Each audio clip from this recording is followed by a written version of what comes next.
Whole world to see. And Nancy, the girl, makes daydreams come true. Look at a person, be the Nancy in you.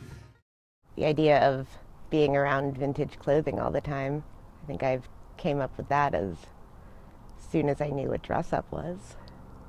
When did you start dressing up? My first memory of dress up is when I was probably, like my entire childhood, every picture of me as even like a toddler, I'm trying on something of my mom's or have shoes, high heels. And I had very, very strict rules for myself about what I would wear when I was a kid. Only pink. No, it couldn't have any designs on it. It could have roses and lace, but nothing else. So I spent most of nursery school in slips because that was the only thing I wanted to wear.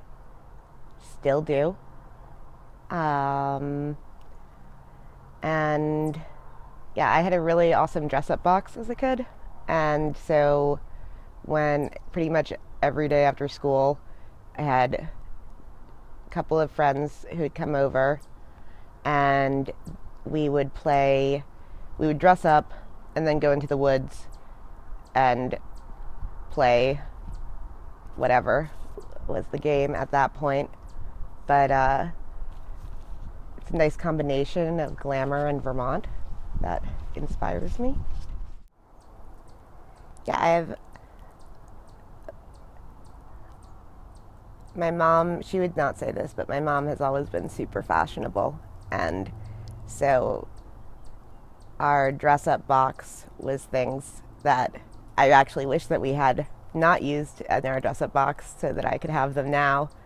But just like all of this cool stuff from Paris when she had lived there, and we destroyed it. But it definitely. You lived in Paris? My mom lived in Paris. But it was like all of this stuff that she had bought in Paris in the 70s that seemed appropriate for our dress-up box.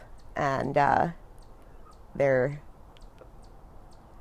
I think that gave me a love of clothing. My grandmother, who I'm named for, Original Nancy, was also super well dressed. And like for her, getting dressed was part of her daily routine. Where it's part of everyone's daily routine, but she had like outfit changes throughout the day. There's like the morning outfit, and then like the activity outfit in the afternoon, and then like the like cocktail loungewear, which is different than the outfit you wear to dinner. And so I think that also influenced me.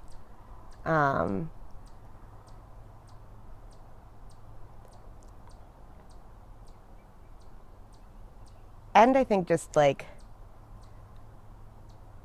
I don't know, selling vintage clothes now is kind of like a real person version of playing with dolls, Barbies or American Girl dolls, which when I wasn't dressing up, that was like I was dolls all the time. So I think that this is just kind of what I've always loved doing the most. And I think also that like with playing make-believe with dress up, that you can kind of like, that's, I think childhood is when like the idea of self-expression through clothing really when I started thinking about that, because you really can choose who you want to be every day depending on what you put on. And what I've noticed as I've gotten older is that not only can you choose who you want to be, but you can choose how people react to you based on how you're dressed.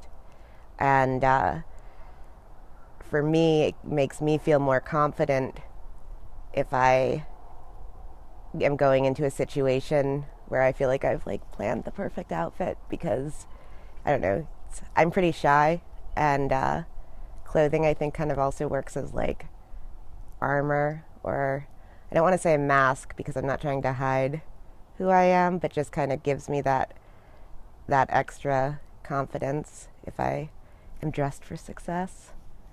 And I think that I got into vintage as an adult when it was like past like looking for a costume, because it was the most interesting clothing available, because I grew up in Vermont and there's not a lot of shopping. I think that thrift stores became like my favorite place to shop because the clothes were more interesting than, the 2 stores around here that we could shop at. And I don't know, I guess I've always had like a certain aesthetic that I look for with clothing, like the girlier the better, or glittery, or... Is it just confidence that it brings out, or what other things? Clothes, they bring out like anything. I mean, even like if it's not clothing, I think like it can make you, I think it always gives you more confidence because it's the look you're trying to give. But I think if I'm like going into like a business meeting and I went in wearing this, I would feel really awkward and like they wasn't going to be taken seriously. But if I like figure out like my like power outfit, like get shit done, anything else in the meeting, I feel like I'm good. So I guess actually when I really became interested in fashion as self-expression, or costume as self-expression, was when I was probably like 26, so like 5 years, no, longer than that. But I went to Mardi Gras for the first time with some friends from here, but it was with a group of radical fairies, where... What is a radical fairy? A radical fairy, I don't totally know how to define a radical fairy, but it's a queer consciousness group. I met them because they have a sanctuary here in Vermont, and it's, for me, because I'm not gay, but hanging out with the radical fairies was a safe place for me to express myself however I wanted to. And they do a lot of self-expression through drag, but it's not drag like... fairy drag is more... You're not trying to look like someone else, you're trying to look the most like yourself. And that really spoke to me, because I think that there are, no matter who you are, a lot of expectations put upon you about like what's appropriate to wear, or what's like too racy or too sexy or too young or too old, and all of that kind of gets thrown out the window when you're dressing up with radical fairies, because it's literally like, what am I feeling today, and that concept of from childhood of like, who do I want to be today? And so that kind of opened up this like, I don't have to worry about like, do I look how everyone expects me to, and gave me a lot more confidence even when I wasn't dressing up, of just loving myself for me. And but clothing has definitely been like, I don't know, my security blanket to that place of loving myself, or like accepting myself for me. I think that vintage clothing also holds on to, I think clothing in general, because we have a lot of major events wearing clothing, especially if it's like a special occasion type of thing, where clothing holds on to memories or holds on to moments in time. And what I love is wondering what moments clothing has experienced already. And like if these clothes could talk. And I do think that the energy that's left over in the clothing can color the experience of wearing it. I know a lot of people from when I worked for a long time at a store here called Revolution, and I did a lot of the consignment appointments, and it would always struck me how when somebody would bring clothes in to consign, they had a story about almost every piece, and lots of times it would become kind of like a therapeutic experience where people dropping off their clothing would become emotional, or I've had people cry about it, just not because they don't want to get rid of them, but just because the clothing jogs a memory, and it's sometimes hard to let go of that memory, and it feels like if you hold on to the piece of clothing, you're holding on to that moment in time. But it's actually, you could, if it's something you want to remember, you can have a picture, but you don't need to keep stuff in your closet that's just because it reminds you of the best day ever or the worst day ever, but you're afraid to let it go. So a few years ago, a woman came into the store, and she had her mom.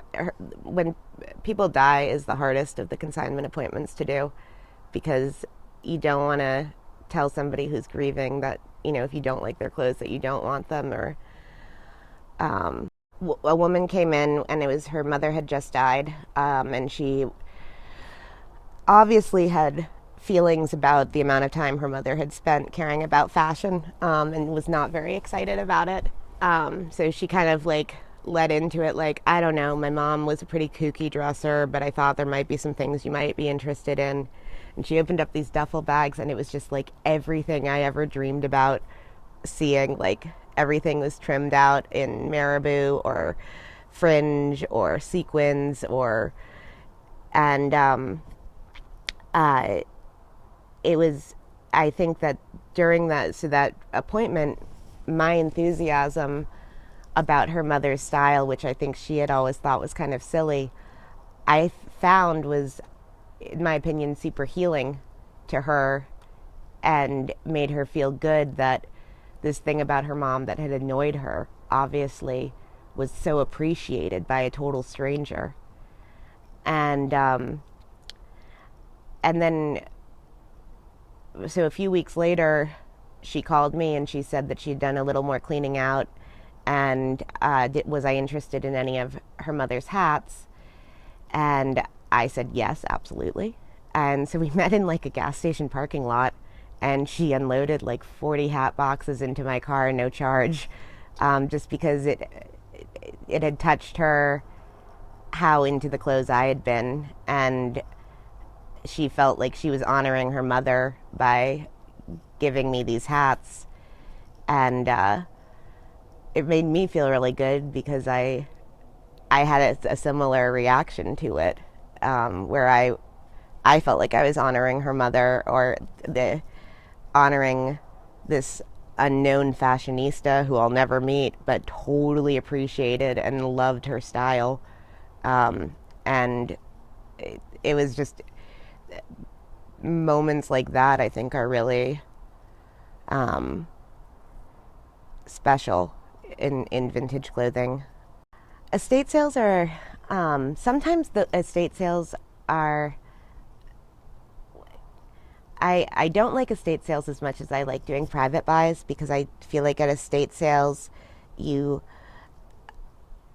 aren't getting the intimate moments with the clothing. Like I like to actually like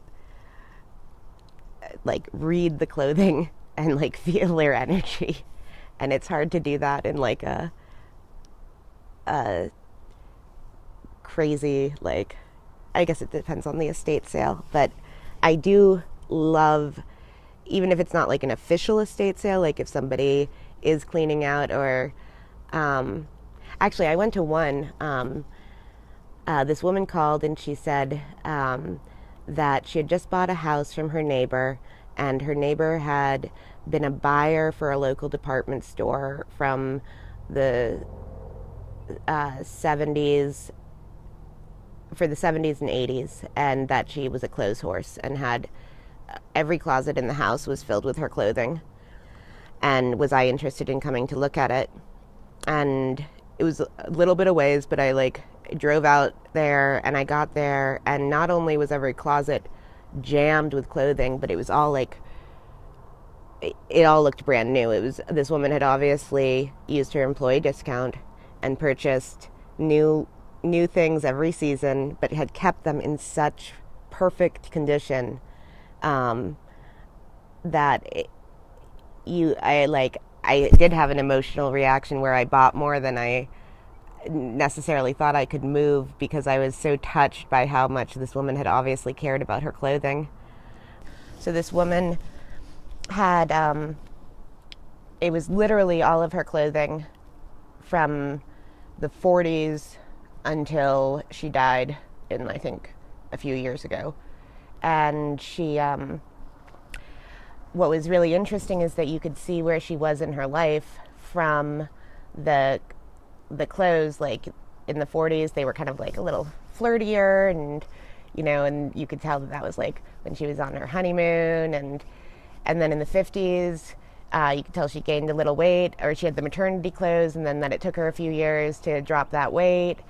And then in the 60s, it was kind of like nondescript. Well, I mean, it was 60s, so it was still really fun, but like nondescript young mom, like practical clothing.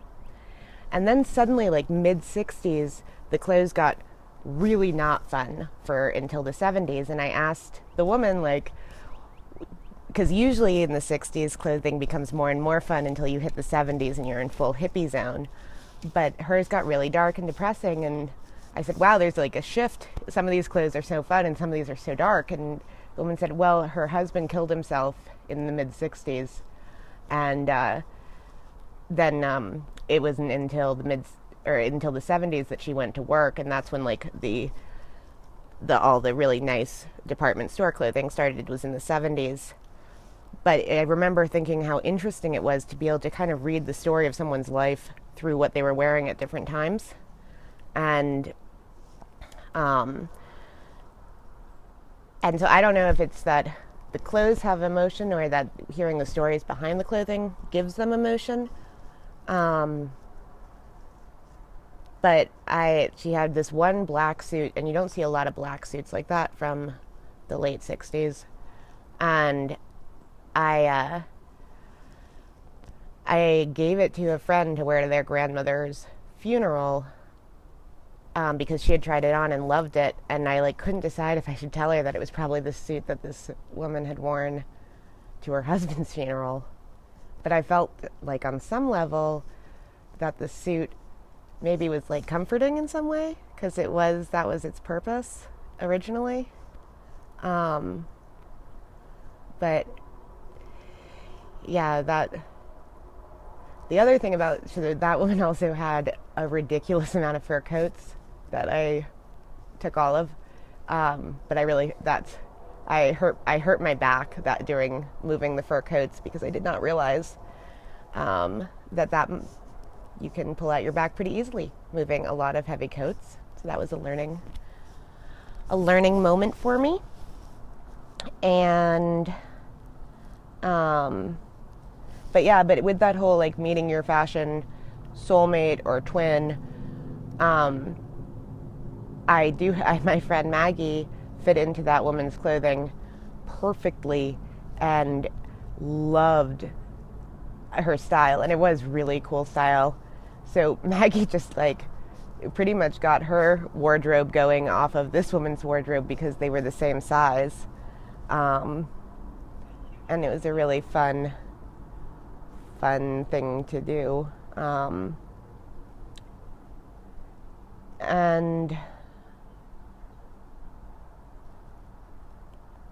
I don't know, clothes are also, I don't know, I don't know if it's that the clothes have emotion, or that hearing the stories behind the clothing gives them emotion. But I don't know, but clothes are also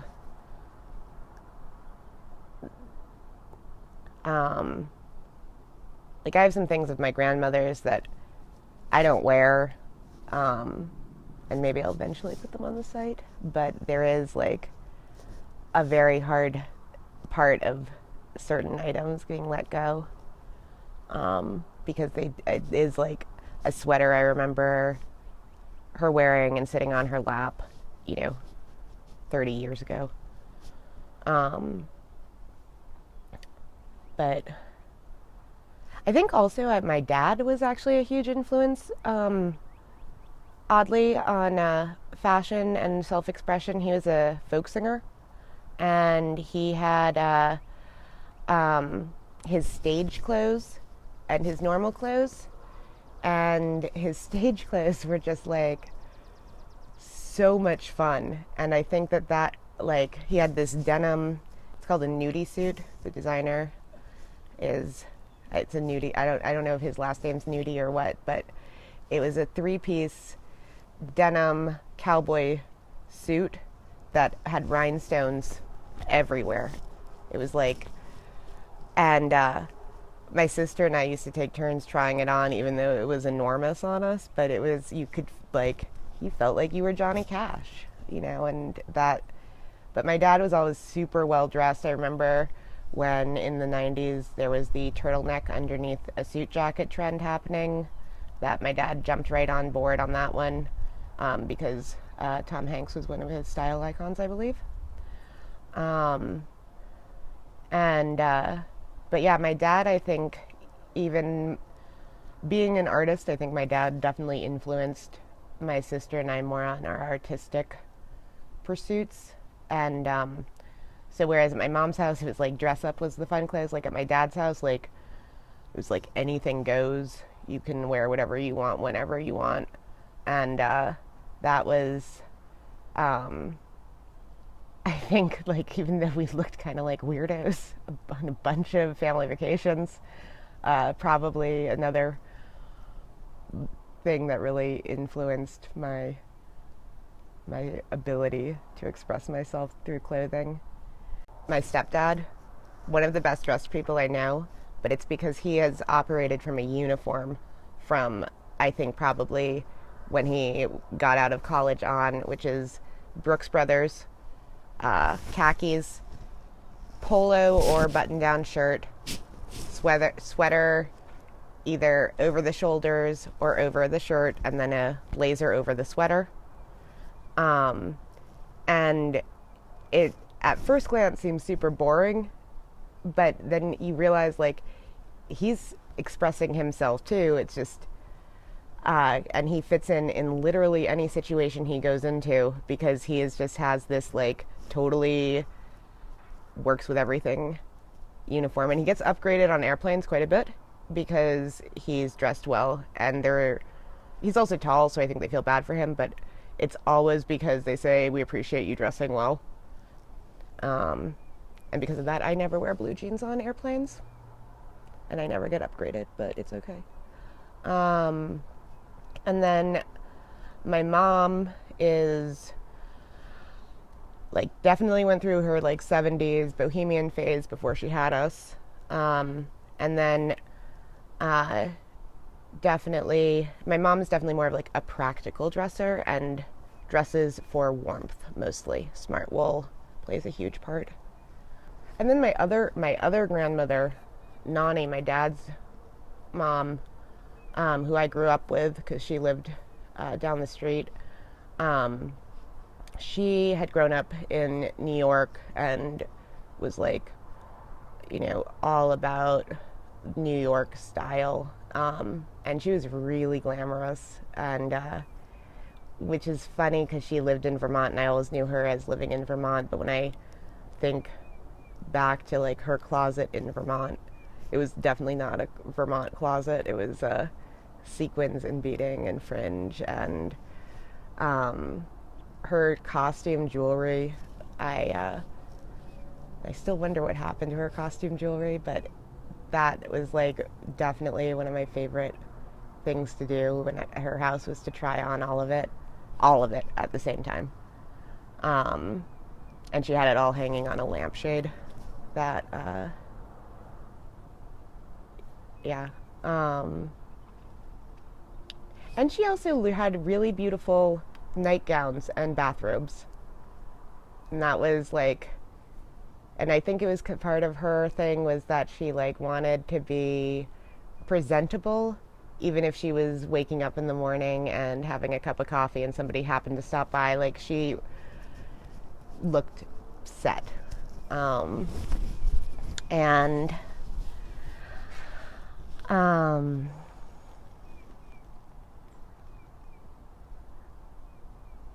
I think the other reason that I got really into vintage shopping was that it gave me a way to differentiate myself.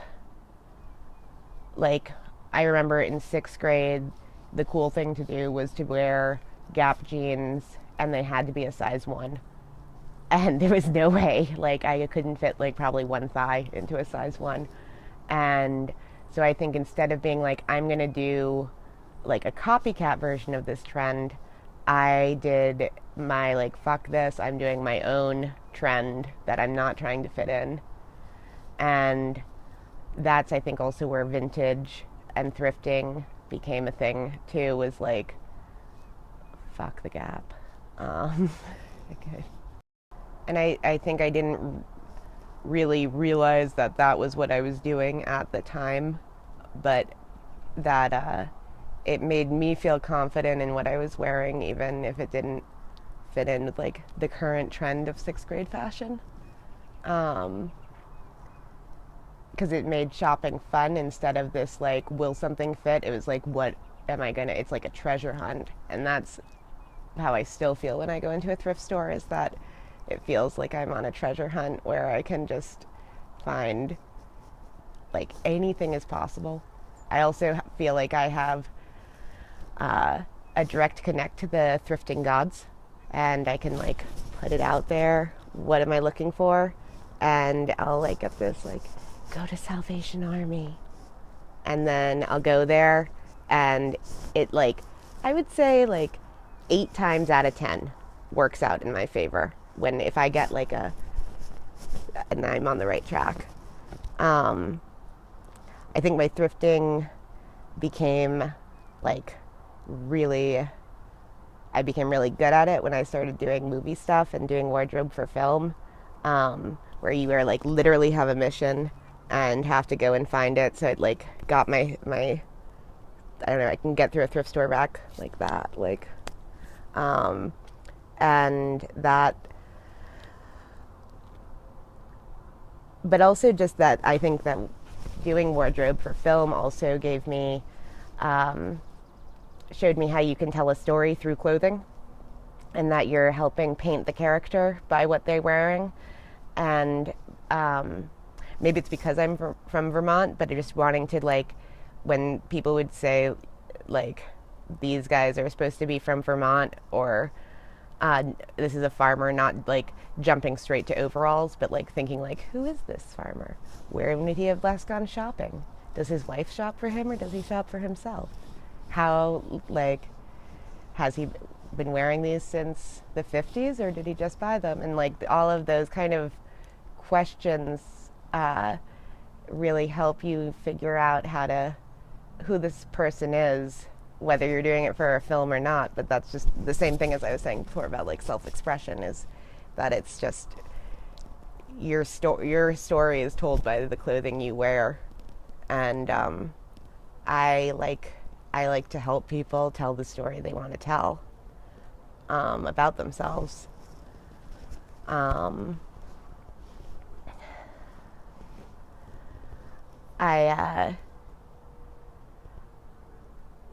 think that I had a really good friend who was he's died, Charles Nolan, who's a really awesome fashion designer who I was good friends with when I was in college in New York. And he taught me a lot about shape of clothing and bodies. And he was the youngest of, I think, like six or seven kids, but he was the only boy, all older sisters. And he taught me that I should always belt my clothes and show off my waist, and that clothing, it wasn't about what size you were, but about the proportion, and that if you're presenting the proportions are correct, that nobody is wondering how big your waist is. And just like, I don't know, and that rule can be broken too, but he gave me a huge amount of confidence in dressing for myself and not dressing, or knowing what shapes worked on me, which, check in with. Don't decide this is, because I also can't stand it when people are like, no, I can never wear that, or like, no, that length never works on me, because you don't know. You can try it again. Just because your mom said it to you when you were 10 that you can't wear knee length, you can try it again, and it might work, and you might love it. I've recently had that reaction to rompers, and overalls. Really into overalls right now. So I was at the new school for acting, and I'd always wanted to be an actress. And then when I started actually trying to go to auditions and feeling shitty about myself every day for rejection, I was like, I can't do this. And I found myself more drawn to doing the costume design at that point, and really enjoying telling a story through the clothing. And I think that also was when I started doing costume design and being in college in New York, that's when my thrifting game also hit its stride. So but when I was thrifting in New York in my early 20s, I found myself at certain thrift shops fighting for clothes with drag queens. And I think it was because we were both wearing a size 14. They needed it in the shoulders, and I needed it in the hips. And it, I think, was one of the, it was most of the time friendly fighting for clothing, but it also gave me an understanding of how clothes fit different bodies, and how one dress the same dress can work on a 6-foot tall man or a 5'5" girl, just depending on where it stretches. And I became fascinated with that, kind of how different people can make different things look. And so I think that also kind of plays, you don't know who owned the clothes before you and what they're did they wear this as a crop shirt, or was it a tank dress? You don't know. So I think that there is something also fun about buying secondhand, because you can make your own. You're not looking in a catalog and seeing how you're told to wear it. You're making it up as you go. And you can get suggestions. I'll give you suggestions, but it's up to you what the piece you're looking for that you need in your life. And then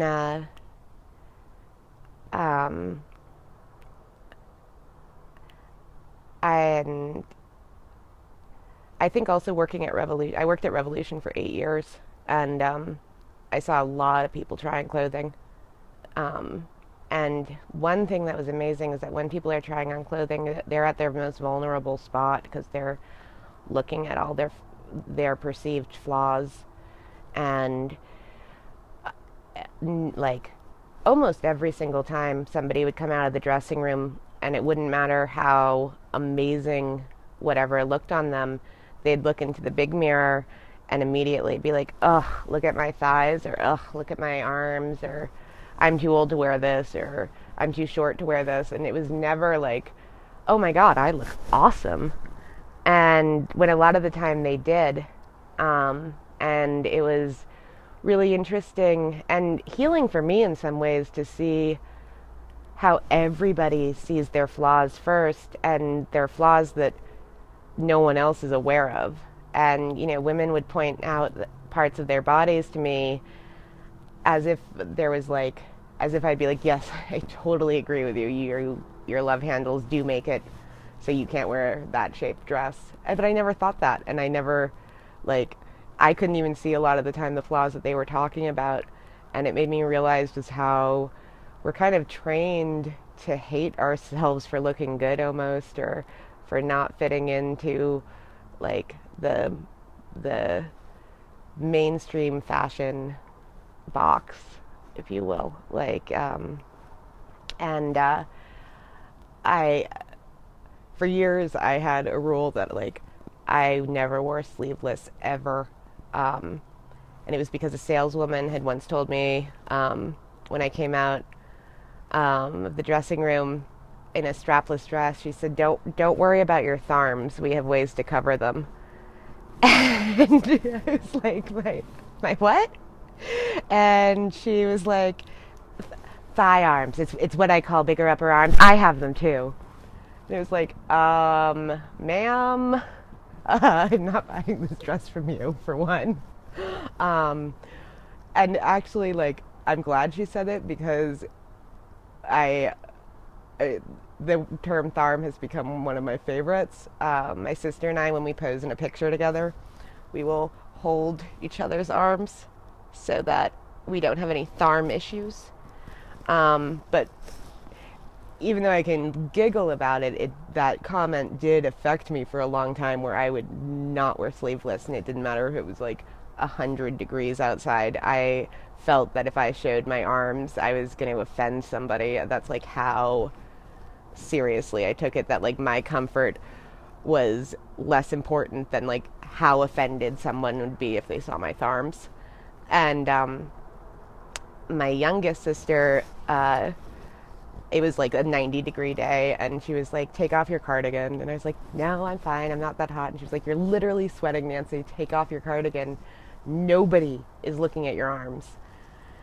And I was like, she's probably right, because I haven't actually thought about anyone's arms that I've seen today. There's nobody who I've actually at any point been offended by a body part that, like, and I had the same rule about shorts. I would never ever wear shorts.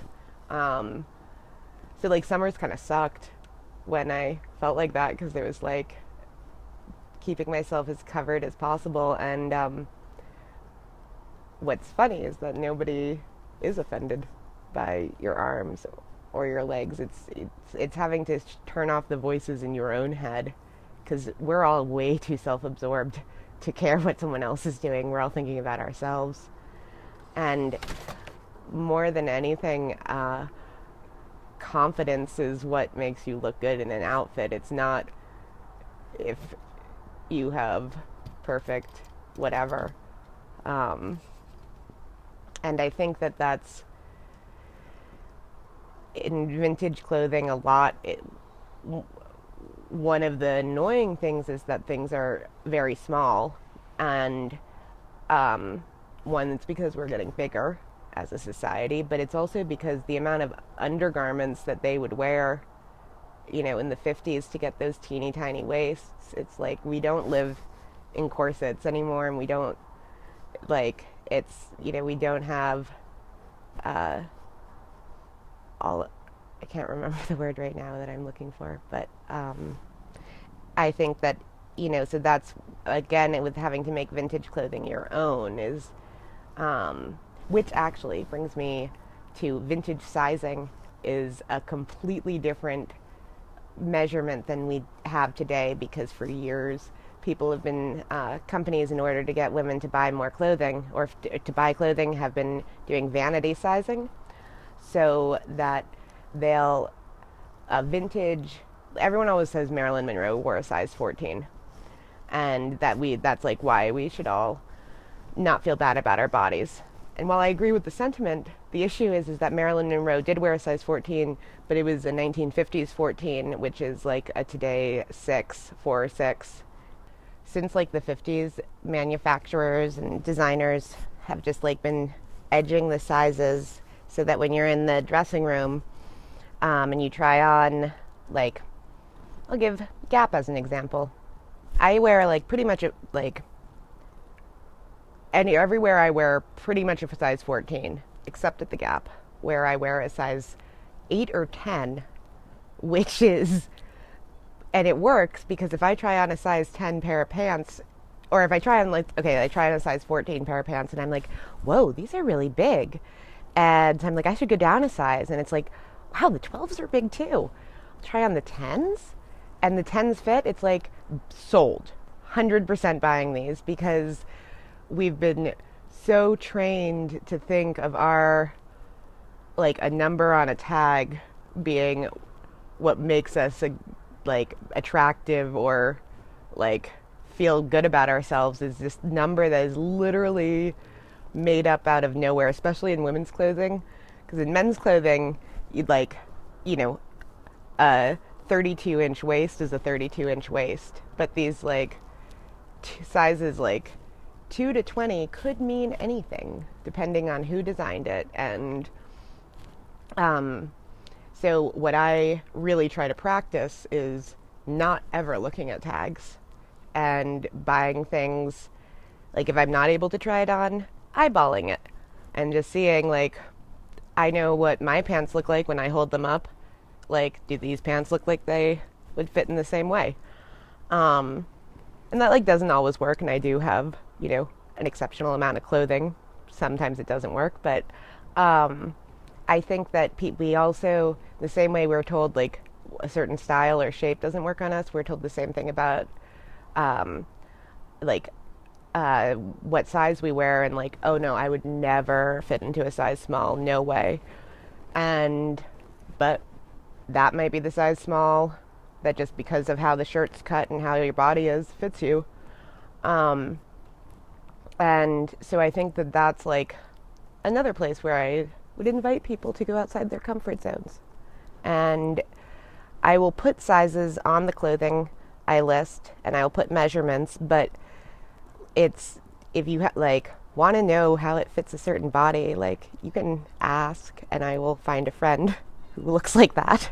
Because and that's like something I've struggled with selling clothes online, is that I want to be able to give people words of encouragement, like, that might fit you even though you don't think it will.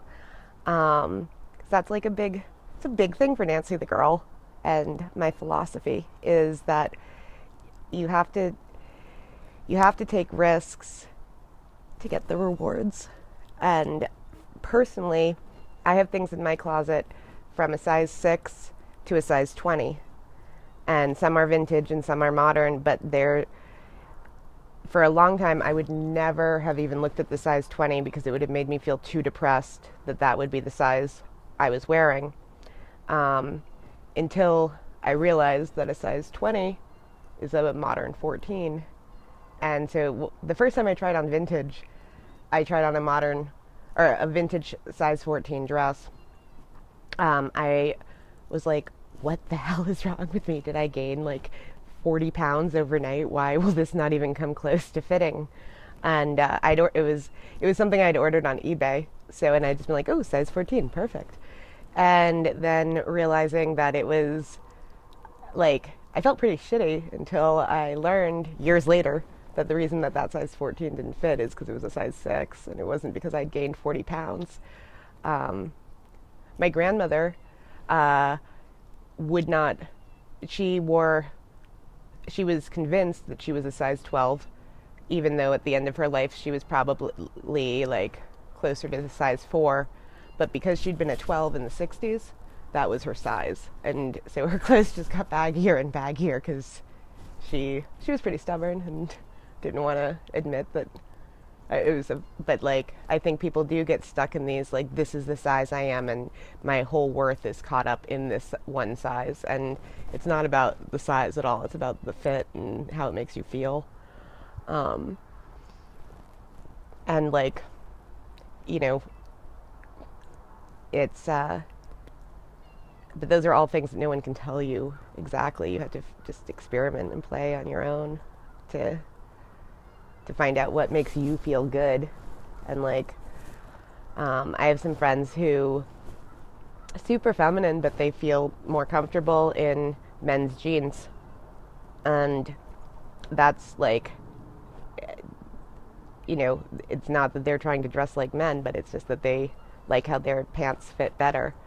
And I think that that's like across the board with clothing. Like, don't worry about what the big fashion universe is telling you to do. It's what you want to do that really makes personal style what it is. And I guess that's Nancy the girl's main goal, is to help everybody tap into their personal style and their personal aesthetic. And it won't be mine, it's yours, but I feel like I am here to help encourage you to go down any road you feel you want to try. And I think that it's the other thing with, clothing is that you're not a huge investment. You're making, like, you're just trying it out, and if you don't like it, you don't ever have to try that style again, or that fabric, or that pattern, or whatever. But if you do know what your personal aesthetic and your personal style is, then I think that's where, like, vintage and thrifting can become really fun, because it just makes the whole world, especially with the internet, like your treasure hunt, where you're finding those perfect pieces that make you feel so awesome when you wear them. And I could go on about that for like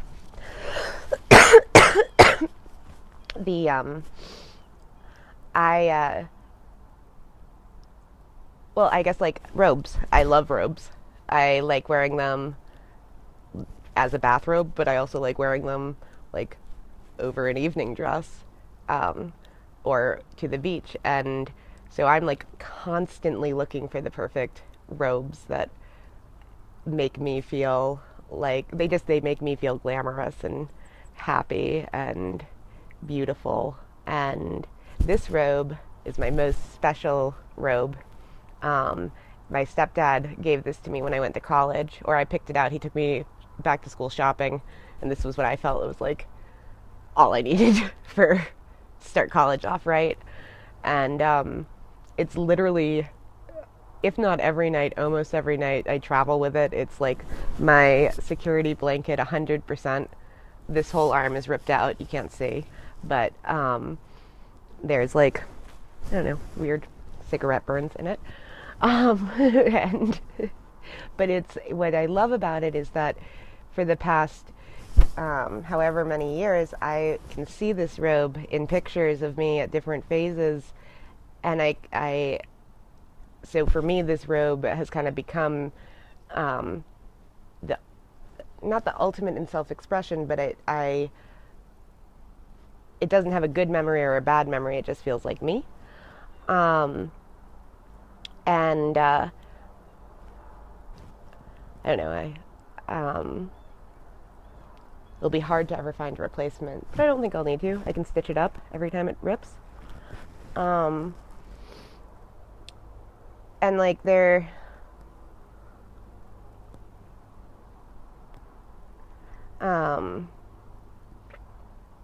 another big moment for me in my fashion education was also when I was working at Revolution. I got to be friends with a student at the cartoon school. There's a cartoon college in White River Junction, named Sasha. And Sasha was, like, starting to explore the world of drag. And we just started playing dress up together at Revolution and kind of figuring out his style and what he wanted to express as a drag queen. Really helped me figure out and take risks in a way I hadn't before, because I think it was inspiring to me to see him figure out how to, like, with drag, you are creating the body you want because you're using pads and cinching, and it made me realize that if these boys could, you know, put some pads in and cinch their waist and look like these bombshells, that like I didn't even need the pad. I could just cinch. And it totally changed my entire, like, what I can wear and what I like feel comfortable in, because it kind of, the idea that I'd been playing with my whole life of like clothing being like a way to express yourself and to show the world the face you wanted them to see was suddenly amplified by this idea of like, not only can I like create the outfit, but I can create the body, and like I can wear a padded bra one day and no bra the next, and like I can, you know, make my waist tiny, or I can wear something super baggy, and it's like just another tool in the self-expression kit.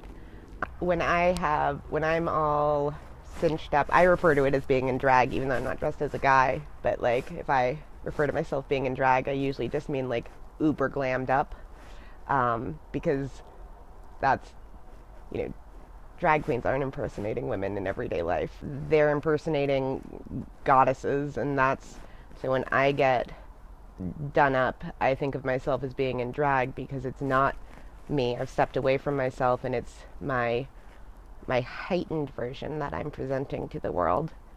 And that person gives me confidence, because I know I look fierce. Same with high heels. High heels are the same, like how you walk in a pair of slippers versus how you walk in stilettos changes everything. And so even if you're feeling like, even if you're having a bad day, if you're wearing high heels, you have to strut, and that's going to make everybody's reaction to you be like, wow, this girl means business. And then that reaction that they're having to you is going to color how you react back to them, where you're like, yeah, I do mean business. And so that's like, I think that all of these elements of fashion, no matter who's wearing them, whether it's mental or whether it's like literally physical, because you can't help but strut, it's playing into how we feel in our own skins. And that's the ultimate goal, is to feel comfortable in your own skin. But if I like go and have a night out where I'm feeling like super sexy and done up and like, you know, have all of the shapewear in the world, when I take the shapewear off, the feeling doesn't go away, because I've already experienced that feeling. So even like padded bra off, Spanx off, like high heels off, I'm still feeling awesome, because I've just had the feeling from others all night of you look so hot.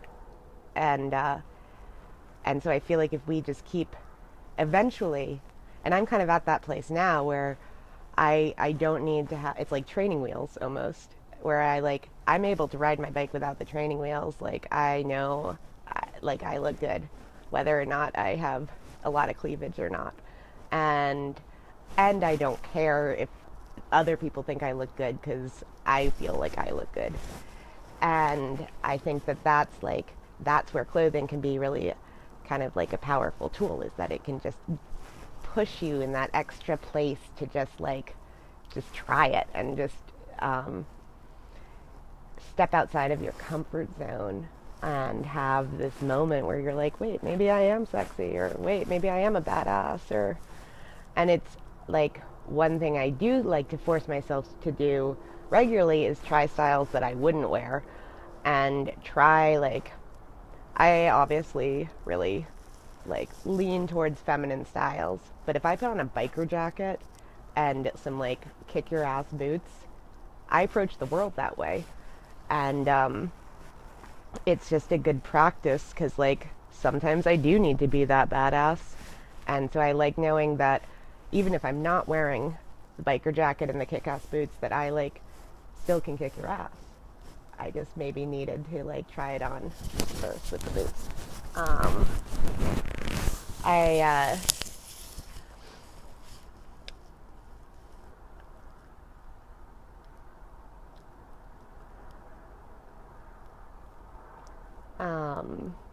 So Mardi Gras I started talking about, but Mardi Gras is I go every year, and it's not like the Bourbon Street Mardi Gras or the stereotypical Mardi Gras that you may think of when you think of Mardi Gras.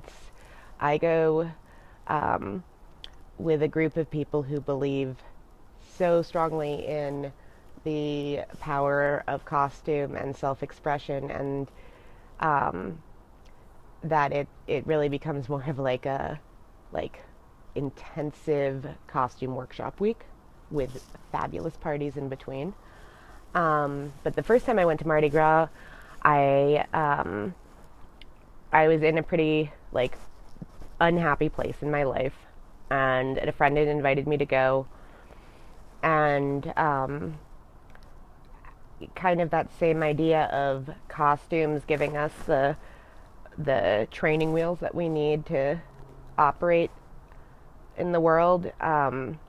Having that time at Mardi Gras in these unbelievable costumes and having so much positive response from people about how I looked made me feel better, because you don't hear a compliment like, oh, they're just complimenting my shoe. Like, they're complimenting you and the energy you're bringing to it. And so I came back from Mardi Gras and brought that confidence with me.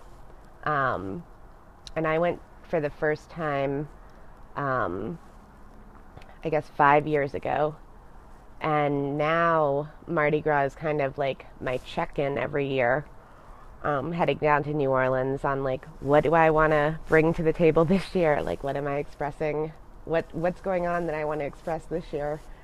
And it's really interesting to it's a release almost, because it's such a heightened level of self-expression through clothing that I feel like it's I can just really put myself out there totally and get a wonderful response. But those are all the things, the experiences, even if you don't get to go to Mardi Gras or go down to New Orleans, or hang out with drag queens, those are all the things I want to teach people how to find in themselves, because it's not super difficult. It's just a little scary and feels pretty vulnerable sometimes to be trying things out that you wouldn't necessarily want to wear or think would look good on you. I'll be totally straight up when I try on something that I definitely still have shit arms, or my tummy's looking a little, and then I'm like, Nancy, whatever. Because you know what? This is who you are. And again, I go back to my sister on the 90-degree day being nobody is looking at our biggest. And that's super important to remember too. And that also our bodies and our style and our lifestyles change over time. And just like anything else that you update in your life, you have to keep checking in on where you are, because you be open to change and be open to what you thought was really cool in high school maybe not being cool now, and maybe something that you swore you would never wear you actually love. And I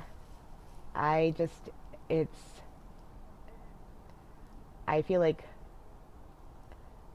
clothing is, or fashion is my, if I was an artist I am an artist and I paint with clothes, and that's, I think, that people don't remember that clothing can be fun and practical, and fun and expressive, and practical and fun and expressive.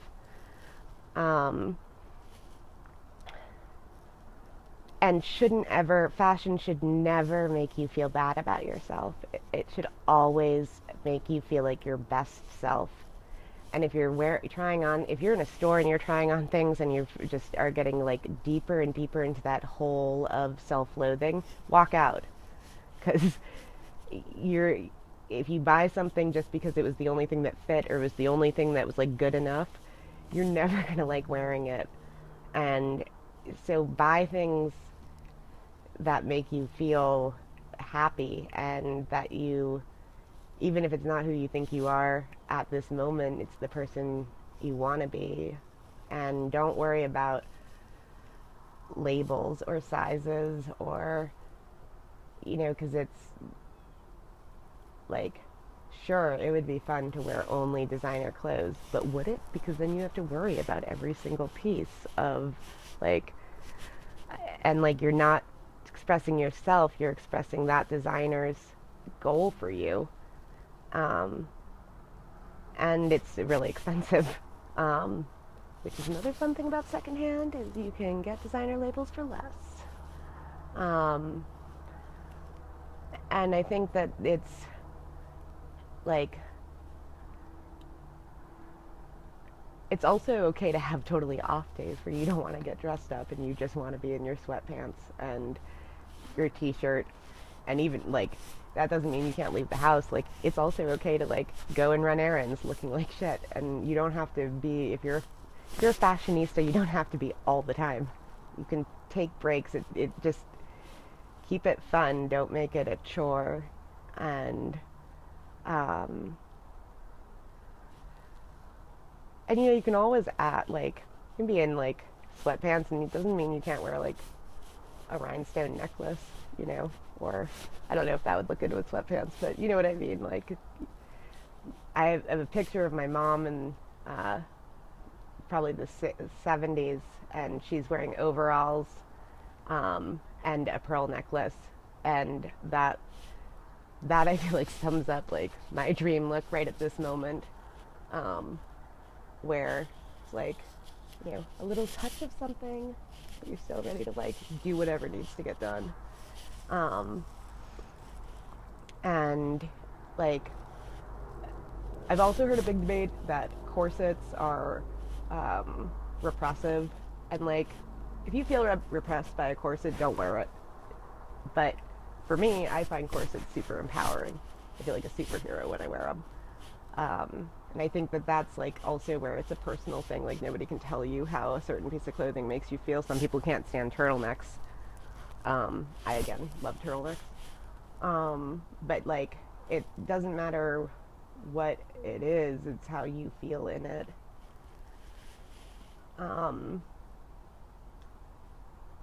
And just I'm thinking of my sister right now, who has a awesome 4-year-old kid, Finn, and Catherine's always been a very cool dresser, like, just always just on it, and looks like she's like, I don't know, has a very good sense of style. And after she had Finn, she had a hard time kind of coming back to her style, because she was a mom.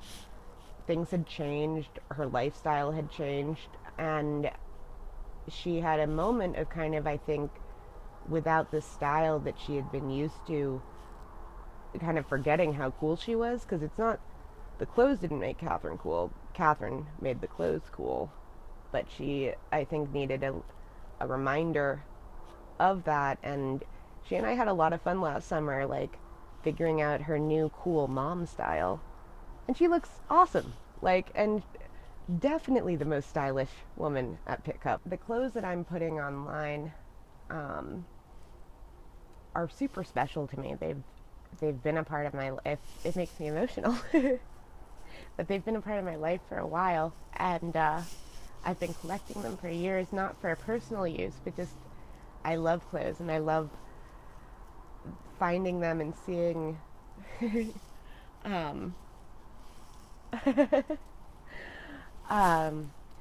and so if you do get something, I would love to know where you wear it and the next phase of its life. I try to give as much information on where it came from and what happened with it on my end, but I feel like I'm sending my children out into the world, and want to know what they're up to.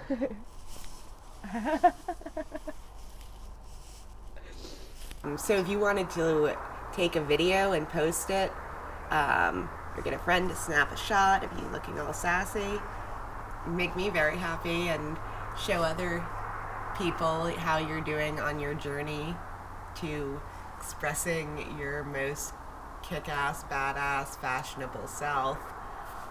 Still crying. And you know, because that's like we're all in this together, and we're all figuring out who we are, and we can help each other do it. And I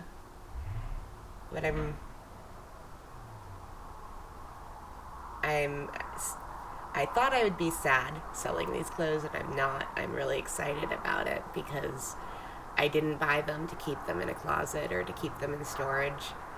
I bought them so that they can find the people that they're supposed to belong to. And if there's something in particular you're looking for, send me a video saying that too. And I will do my damnedest to find it for you.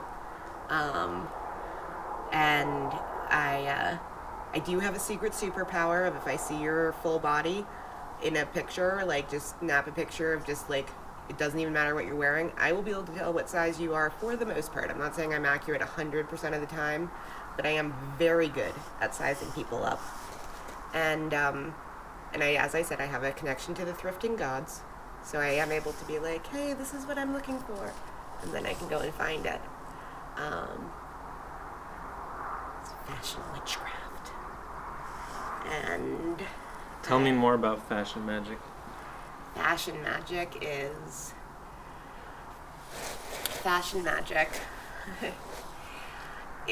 everything I've been talking about. It's the power of clothing and how they make us feel, and how it's like, all right, let's use like the invisibility cloak as an example.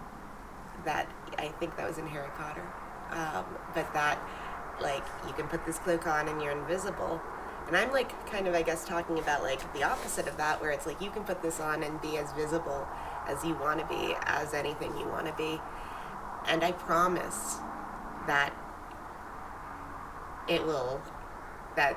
like, if you are brave enough to like be open to the idea of it changing, I promise that if you're brave enough to open yourself up, and you will feel vulnerable and you will cry like I am right now, but it's that you can create a reality through clothing that's going to make you feel awesome and raise your self-esteem and make you feel powerful and make you feel like you can get that job or go to that event or like face your high school reunion, because you're being true to you, and that's like, I was almost 30 when I figured this out, as like, this isn't something that I could only do on like Halloween, or, you know, but I wish that when I was 16 somebody had said to me like, fuck what size you wear, fuck what everybody thinks is cool, like, you do you. And that's like what I'm here to tell you to do, is like, just, you know what's best for you, and I just want to help you find the clothes that make you feel like that person. And I like, there is no size that I consider hard to find, or there's no like, it's all out there, and I happen to really enjoy finding it and bringing it to you. And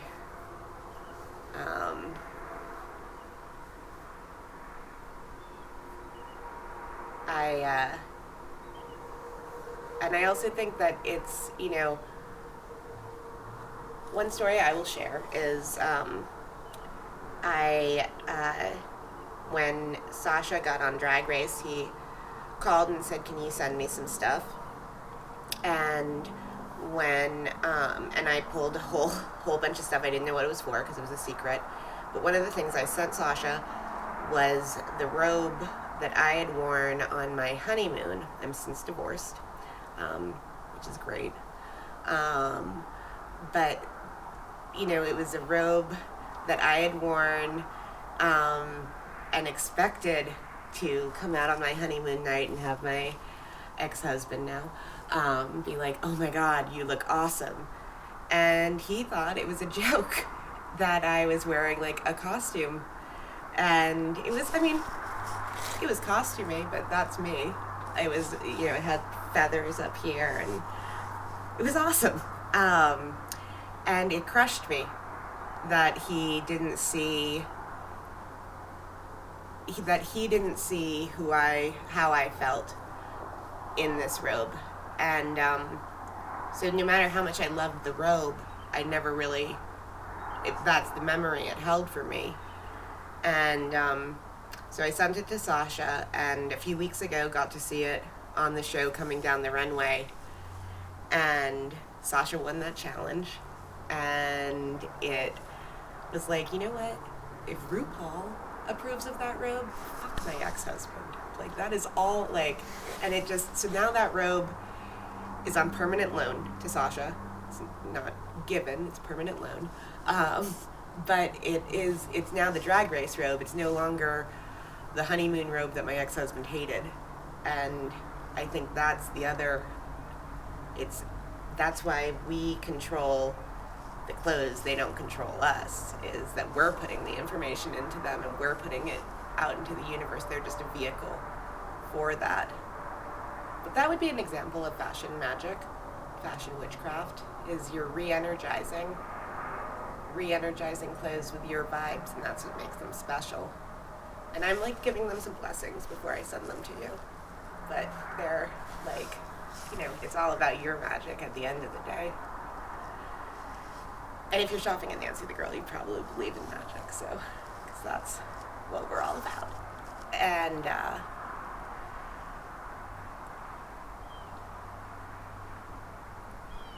so yeah, I'm excited. When is the store opening? The store is opening on Monday.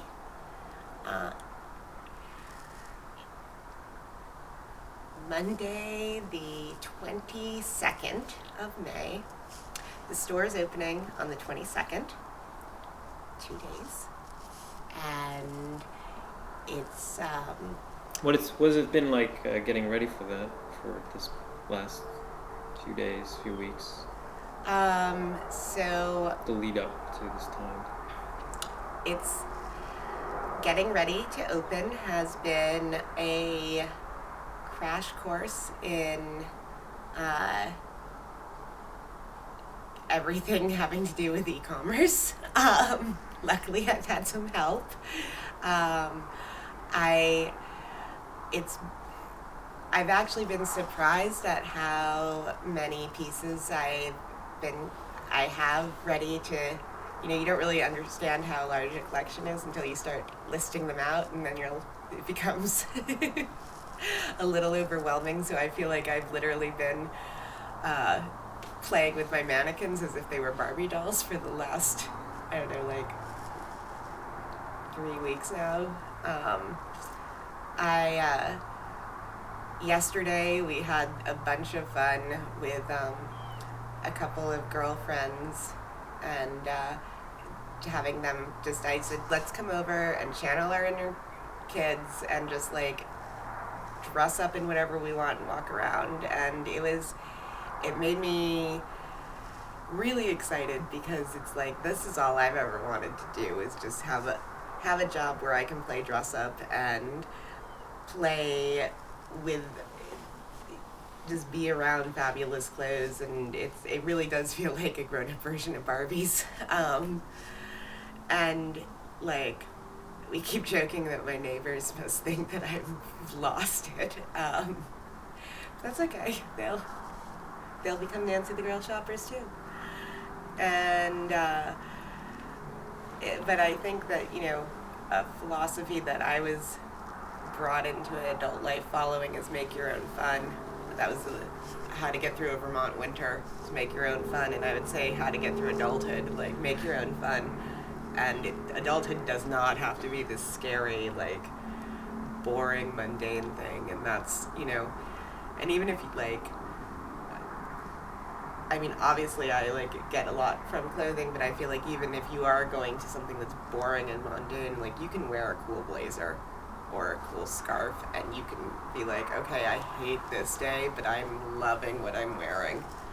And that's, I think, I want these clothes to make you feel great, obviously. But yeah, so I've gotten as many clothing listed as I can to this point. There is so much more to be added, but I'm really excited about the first pieces that are up there. And you know, if you get something and you don't like it, you can return it.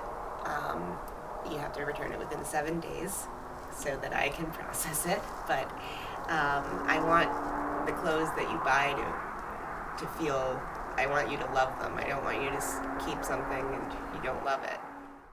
So one of the other things that have really influenced my love of vintage has been working on film sets, doing wardrobe and costume and styling. The first film I worked on was kind of just a fluke because they were looking for a costume designer, and I worked at Revolution, a vintage store, and that I kind of just said, yeah, I can do costumes. We were shooting, I was working as the assistant costume designer and the head of wardrobe. So I was in charge of getting everybody dressed. And I think that was an experience. It was that made me realize how not only can clothing tell a story, but also how personal clothing is to the person wearing it, even the actor, and how if the actor didn't feel comfortable in the clothing, that it wouldn't work. And I don't mean just like, I don't like the color of this shirt, but like, if you have, you know, a shirt that you feel like you can't raise your arms or something, you don't want to wear it, and it's going to affect your acting. But also just the, like, in that process, seeing how even like the smallest detail really affected the story.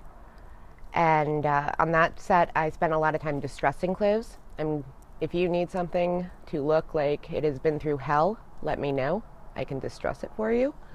But we were also working on a shoestring budget in northern New Hampshire, no cell service, very, very small crew, but really awesome actors who came in from everywhere. And that, I don't know, getting someone dressed every day is a pretty intimate experience, and it really,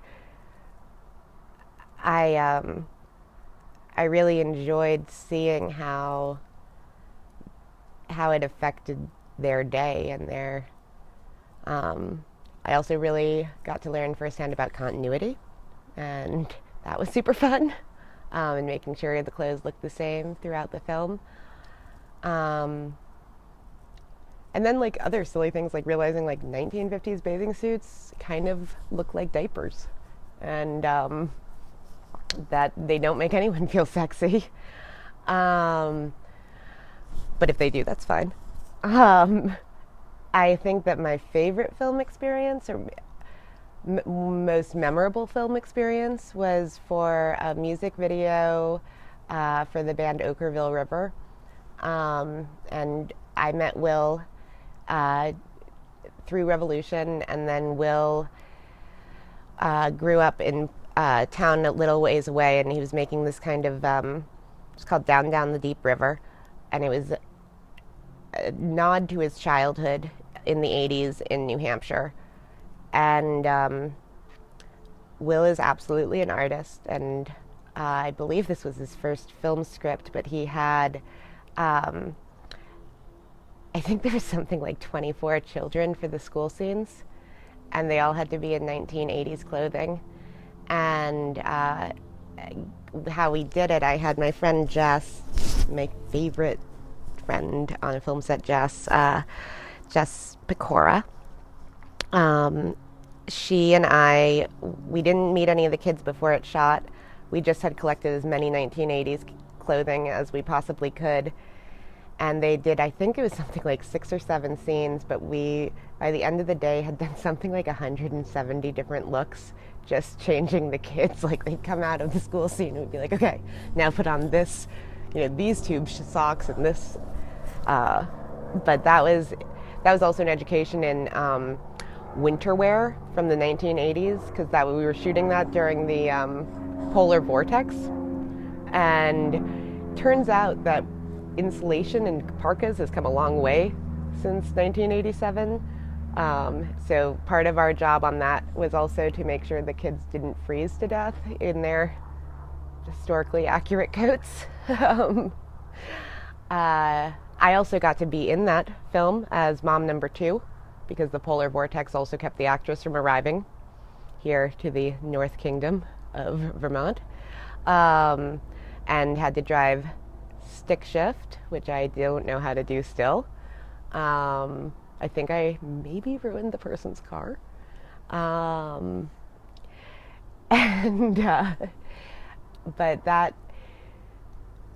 that's been a really fun, doing the film stuff has really kept me close with a lot of people. Those people who I hope are watching this video and will give me a shout out. But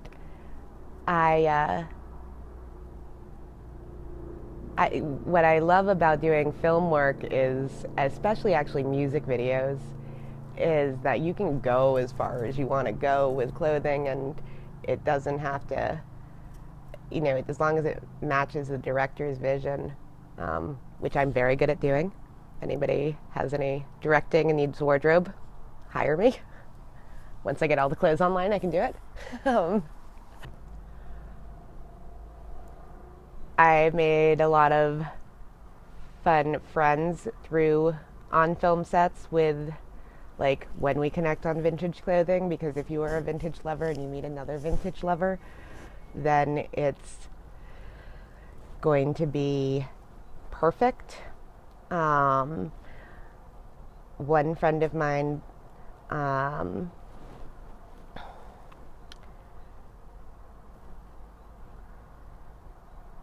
the other thing with film sets is that you never know what's going to happen, so you have to be able to make anything work, because most of the things on nancythegirl.com are vintage, but I'm not a vintage purist by any means, and so some of it's altered, some of it's modern reproductions, but it's all special.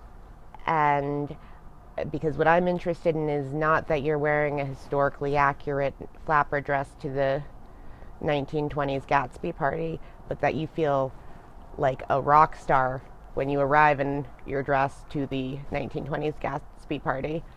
And that's, if you like a dress that you see and you buy it and you want the sleeves cut off of it, here at Nancy the Girl, we can make that happen. So we're not about the preservation of memories as much as the creation of new ones.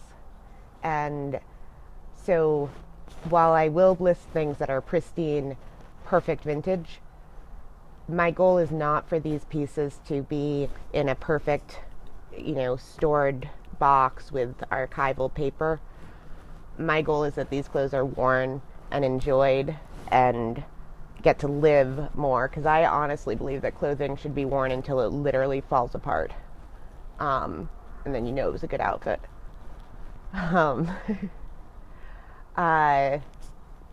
But do let us know if you need anything altered within reason. If you want it to be shorter, we have a lovely intern / model / budding design student, Elise, here this summer. She can make all your alteration wishes come true. And yeah, If you are looking online and you're like, damn, I really want to model that stuff, or gosh, I'm a fashion student and I have an idea, or I'm going to be in Vermont and would love to hang out with Nancy the girl, send me a DM and we will see what we can figure out. I welcome the friends that I'm going to make along this journey, and I hope to meet you. If you have an idea for a shoot, let's get weird. And as you can see, we live in a lovely spot here, perfect for the summertime.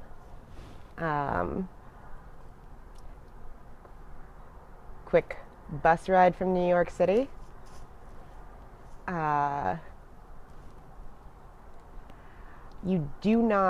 What I'm not looking for though is perfection.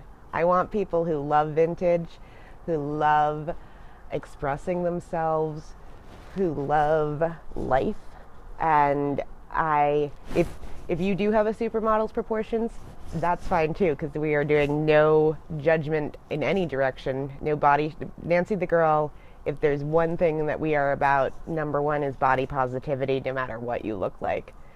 And I want to see you in the clothing, not a supermodel. But if you are a supermodel and you want to come and model, that's cool too. And please let me know what you want to see on my site, what you want to talk about. I'm here for you and your fashion wishes.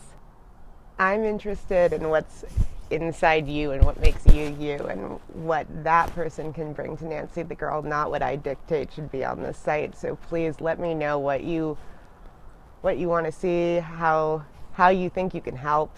Let's make this a party. I'm friendly. I'm in Vermont. It's a good state. It's Nancy the girl makes daydreams come true. Look at a person, be the Nancy in you.